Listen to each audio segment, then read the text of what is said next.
When I was watching the testimony from the National Press Club, there were witnesses that mentioned seeing objects on radar moving at very high speeds and at right angles, Right. which to me means that they must be dematerialized if they had any life forms on board. Otherwise, they would have been smushed by the momentum of the right angle.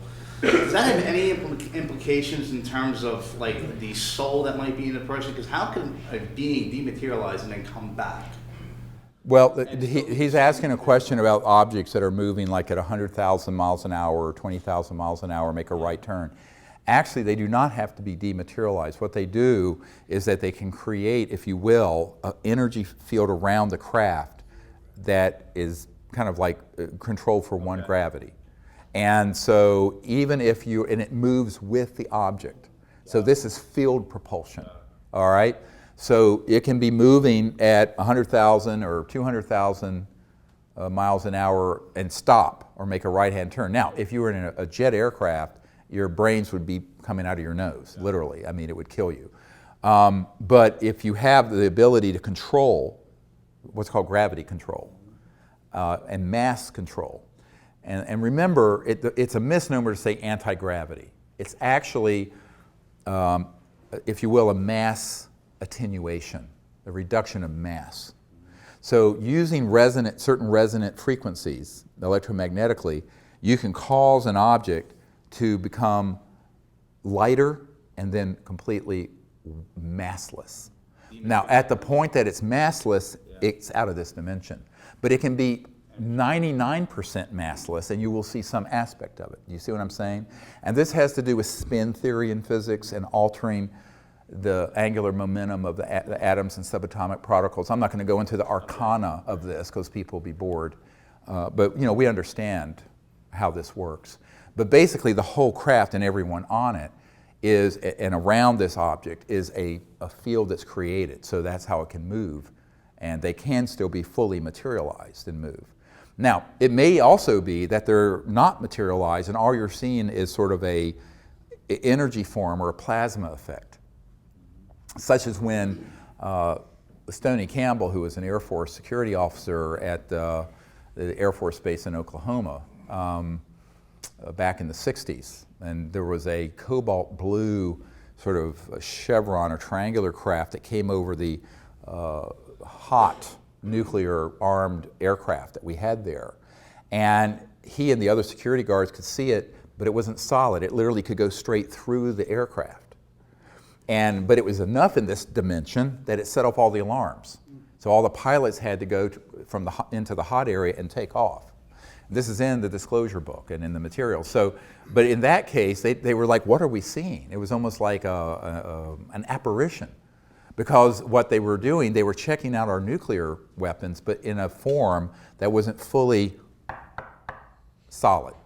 And to understand that, you have to begin to understand how you can sort of change mass to where it crosses over into just energy, pure energy, which all mass really is pure energy, but that's all that's left and represented, and then tweak it a little more, and it's invisible.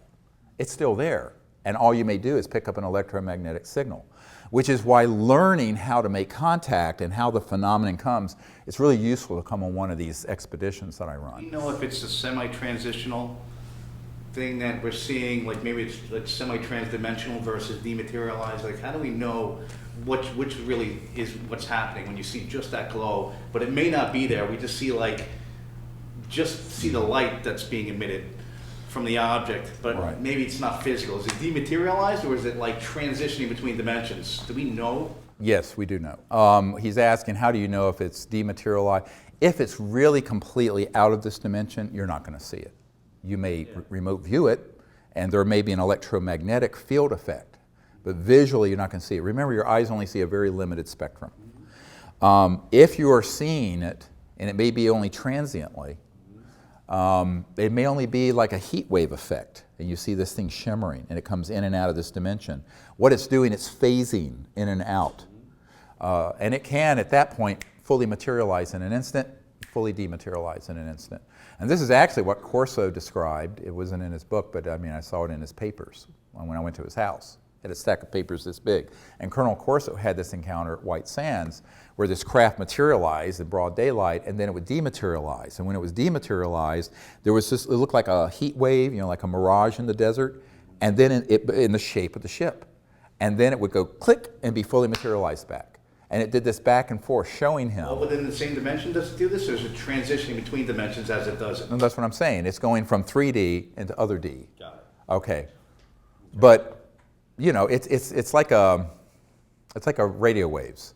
If you imagine, the old tuners where you can turn, and sometimes you will hear 2 stations at once on the old AM radio dials, where you turn.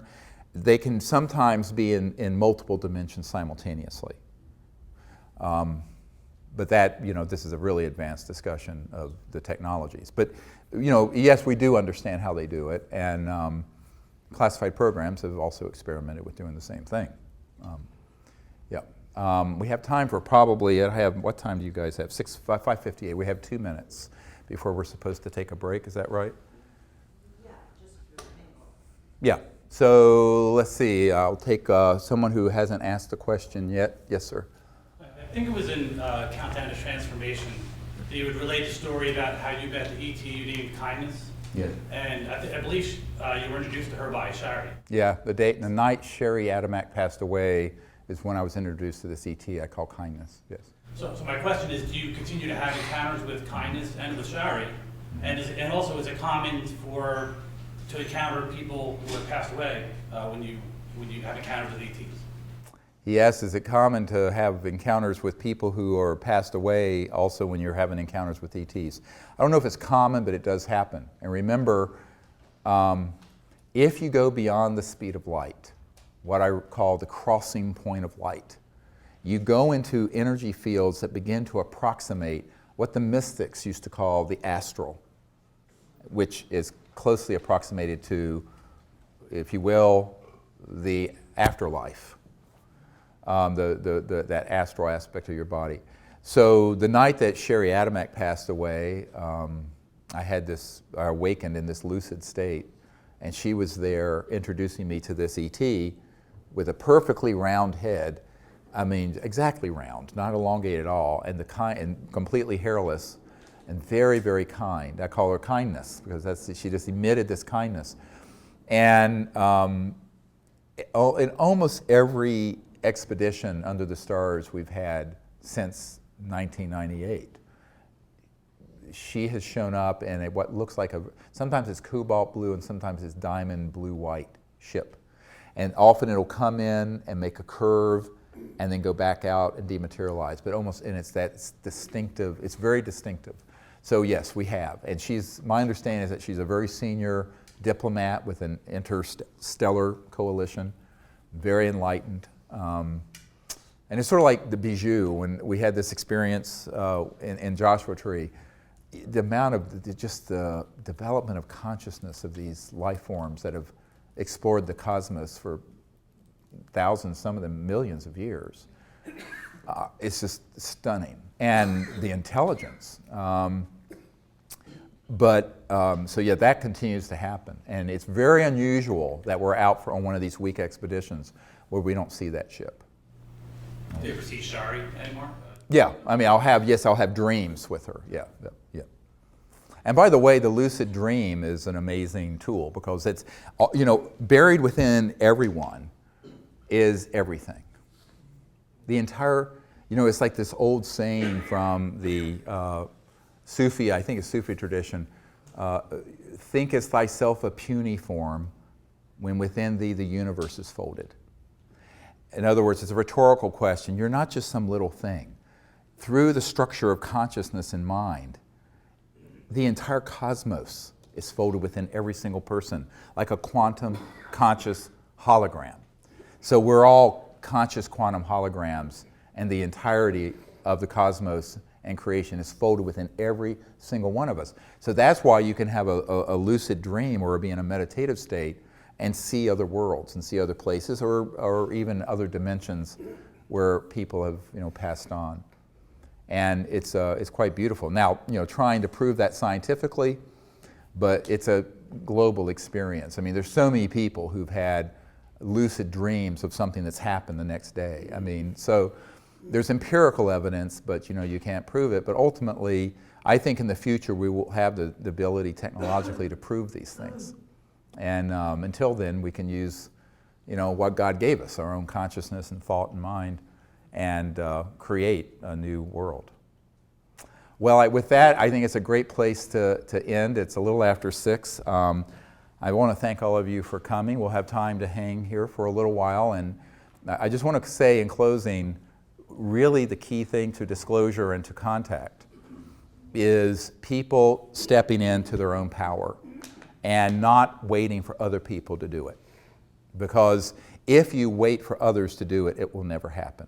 This is something that has to be a grassroots, mass consciousness event. And the next phase of disclosure is going to be exactly that. And the more that people understand that and actually do it, instead of just thinking about it, the more rapidly we're going to get to this next level of our civilization, the future of which is beautiful if we get it right. Because it's a future of free energy, abundance and unbelievable prosperity on this planet, peace, universal peace, and interstellar travel. That is what, we're right at the point of being able to create that reality. And that is the future for Earth and humanity if we choose to make it that. But it isn't going to happen by people sitting doing nothing. It's going to happen because you actually, kind of walk that talk and make it happen. And so empowerment of yourself and learning to do this, and also helping us identify the people who can be this next wave of disclosure witnesses. But just by sharing the disclosure book and the videos of what we've already put together with people, people will come up to you and say, oh, well, I know someone who was in the Navy, who was on a ship that had this, or someone who's worked for Lockheed Martin at the Cube and Edwards. We need to get a whole new wave of people to come forward that will just end forever the question of the secrecy. But that's only the beginning of the work, because the real work is then after that, where we have to find a way of creating a world on this planet that is worthy of becoming part of an interstellar family of planets, which means a peaceful civilization.